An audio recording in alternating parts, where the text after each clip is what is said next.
जब भी आप ओवर थिंकिंग करते हो ये 3 चीज़ों की वजह से करते हो। पहला, पास्ट में अगर आपके साथ कुछ गलत हो गया, आप ऐसा जैसा नहीं चाहते थे वैसा नहीं हुआ, इसी वजह से भी ओवर थिंकिंग आती है। दूसरा, फ्यूचर में क्या होने वाला है, कहीं मेरे साथ कुछ गलत तो नहीं हो जाएगा, इसी वजह से भी ओवर थिंकिंग आती है। तीसरा, कोई भी प्रॉब्लम का सॉल्यूशन अपने माइंड में निकालने की कोशिश कर रहे हो तो इसी वजह से भी ओवर थिंकिंग आती है। तो ये 3 चीज़ों को आज अच्छी तरह से समझने वाले हैं और इसका सॉल्यूशन क्या है इसको भी हम अच्छी तरह से समझने वाले हैं।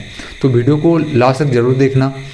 तो देखो, पहला, अगर पास्ट में कुछ आपके साथ गलत हो गया है जिसको कि आप भुला नहीं पा रहे हो या आप जैसे चाहते थे वैसा नहीं हुआ पास्ट में, तो देखो, पास्ट में जो कुछ हुआ है उसको तो हम बदल नहीं सकते, ये आप अच्छी तरह से जानते हो। उससे आप सीख कर अपनी लाइफ में अप्लाई कर सकते हो और फ्यूचर में दोबारा वो गलती ना करो ये ट्राई कर सकते हो। ठीक है, देखो, अगर आप सोचते ही रहोगे पास्ट में ऐसा हो गया वैसा हो गया, तो देखो अभी ये जो प्रेजेंट है ये बर्बाद हो रहा है। पास्ट में जो हो चुका है वो होकर ख़त्म हो चुका है। जैसे आप बचपन में थे वैसे अभी हो गया नहीं ना, वो जैसे आप पूरा बदल गए हो, बचपन में जैसे थे अभी वैसे नहीं हो। इसी तरह पास्ट भी है, पास्ट जैसा था वो बदल चुका है, अभी कुछ और हो गया है, मतलब हर सेकंड बदल रहा है। ठीक है, तो पास्ट में जो कुछ हो चुका है उसे छोड़ो, उससे सीखो और अपनी लाइफ में उसे अप्लाई करो कि ये गलती नहीं करनी है।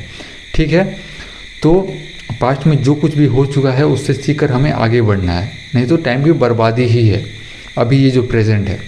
दूसरा, फ्यूचर में क्या होने वाला है हमें ये नहीं पता है।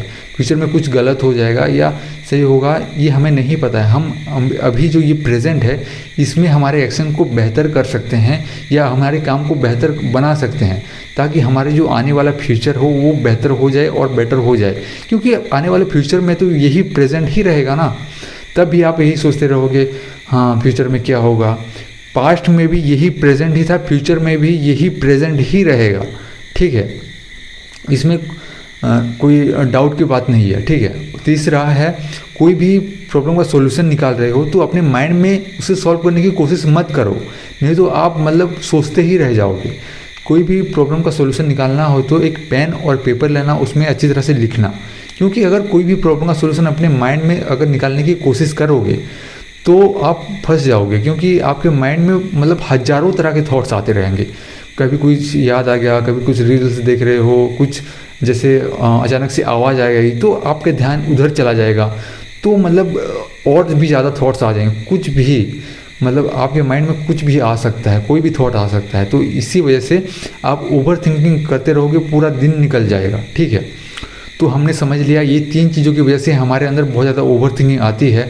तो पास्ट की वजह से हमें बहुत ज़्यादा ओवर थिंकिंग नहीं करना है। पास्ट जो ख़त्म हो चुका है वो मर चुका है, आप वो अगर सोचते रहोगे तो ये जो प्रेजेंट है बर्बाद होता रहेगा। ठीक है, आप अपनी लाइफ को जी नहीं सकते, मतलब खुलकर नहीं जी पाओगे। ठीक है, पास्ट को छोड़ो, सीखो और आगे बढ़ो, अपनी लाइफ को बेहतर बनाओ, प्रेजेंट को सही करते जाओ।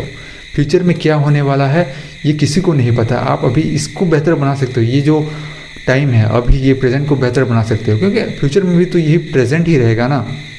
ठीक है, तो ये कर सकते हो।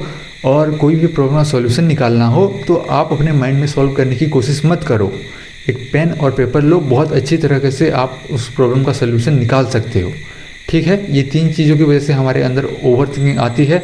ये 3 चीज़ें आपने अगर यहाँ तक वीडियो देख लिया होता है आपके क्लियर हो जा चुकी होगी। ठीक है, तो कोई भी अगर डाउट हो, कोई भी क्वेश्चन हो, कमेंट कर देना। ठीक है, मैं उस कमेंट पर वीडियो लाने की कोशिश करूँगा।